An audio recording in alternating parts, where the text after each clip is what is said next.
ટોયલેટમાં blood આવતું હોય તો શું તેને પાઇલ્સ જ હોય?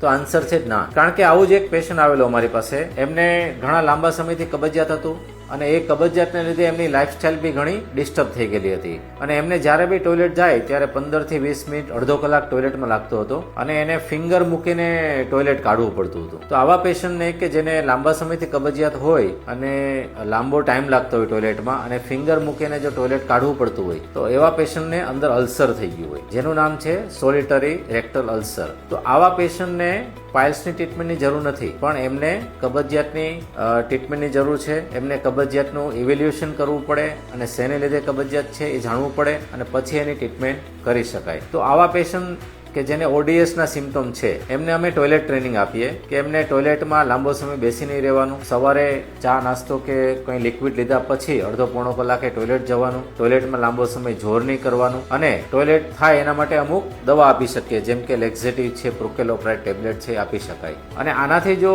ઇમ્પ્રૂવ ના થાય તો સાથે સાથે ડાયટરી એડવાઇસ પણ હાઈ ફાઈબર ડાયટ પણ લેવાનું હોય છે. અને એટલાથી ઇમ્પ્રૂવ ના થાય તો એમને બાયોફીડબેક થેરાપી એટલે કે પેલ્વિક ફ્લોર મસલ ફિઝિયોથેરાપી કહેવાય. એ પેલ્વિક ફ્લોર મસલ સ્નાયુ જે છે એની કસરત આવે છે અને બાયોફીડબેક થેરાપી કરી શકાય. આટલું જો કરીએ તો 70 થી 80% પેશન્ટમાં પ્રોબ્લેમ સોલ્વ થઈ જાય અને 15-20% પેશન્ટમાં જો પ્રોબ્લેમ ચાલુ રહે તો પછી એમને MRI કરવાની જરૂર હોય છે અને આગળની ટ્રીટમેન્ટ કરી શકાય.